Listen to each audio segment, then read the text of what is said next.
So let's first of all quickly take a look at the Task Force on Climate Related Financial Disclosure, the TCFD report for the year 2024 that's published by Microsoft. And let's try to understand what are we trying to automate with the transition risk mapper that the TCFD segment in Carbon Ops SaaS has to offer.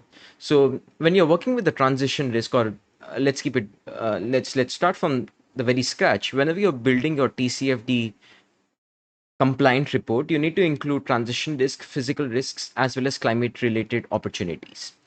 Now, these three segments are what are majorly covered in a report. So if you take the example of this report even, and if I search for transition risks, there you go. I can see that it has something related to climate related risks and opportunities. So Microsoft has disclosed on their transition risks on short term, medium term, and long term is what you could see from over here. So periodic representation is also done, and they also do something that's called a scenario analysis, which you could also see over here, which you'll get to know once you see the demo in great detail.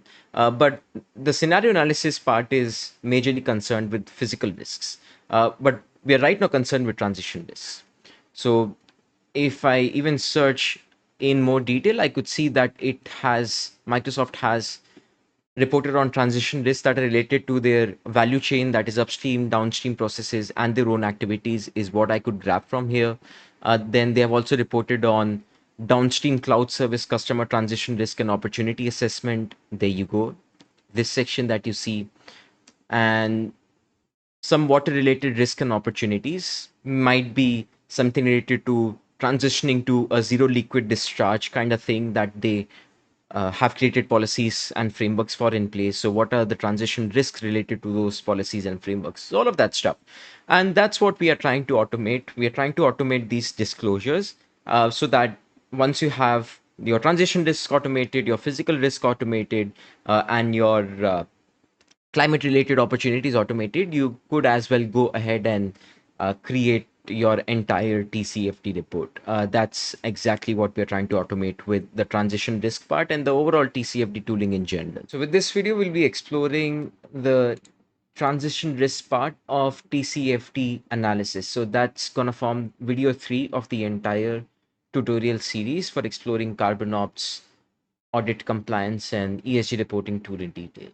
So I'm going to select my client, which is Microsoft Tech Global, which we are taking for a huge chunk of the videos for this tutorial series. So that's going to be a client.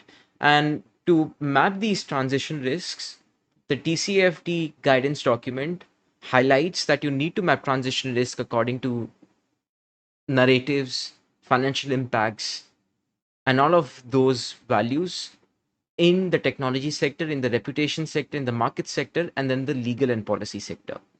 So for each of these topics, when you hit on the generate button, the engine in the backend is going to analyze all your documents, the entire corpus of documents that you uploaded, and then generate these columns. So you're going to get risk, financial impacts, adaptation and mitigation strategies, the localization, which region it has a risk localized in, the period, whether it's short, medium, or long term, and the value chain. What part of the value chain does this affect? Whether it affects your upstream processes that are associated with the suppliers, your own activities that you carry out in your business operations, or your downstream processes that are carried out by the consumers. So I'm going to hit on the generate button, and with the help of just this click of a button, it's going to generate this for me by analyzing those documents. All right, so you get to see these risks. So 3 risks in total: their financial impacts, the adaptation and mitigation strategy that the organization could follow to try to reduce the impact of these risks, the localization, whether it's a global or a regional risk, and the period and the value chain. So let's try to quickly analyze one of these risks. So it says, let's take the first example. It says, failure to improve the energy efficiency of Microsoft's cloud infrastructure and devices could result in increased operational emissions, undermining the company's carbon negative goal. There goes financial impact. So you could have higher operational costs due to increased energy consumption, potential loss of cloud service, and then you have the adaptation or mitigation strategy. So one of these strategies could be accelerating investment in next generation energy efficient hardware and software for data centers and devices, and localization. So it's a global risk with heightened relevance in regions with stringent carbon regulations, such as the EU and US.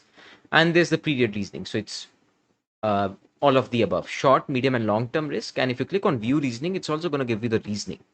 So it says the risk is ongoing as Microsoft has set 2030 sustainability goals, and customer demand for energy efficient products is increasing now and expected to intensify to the next decade.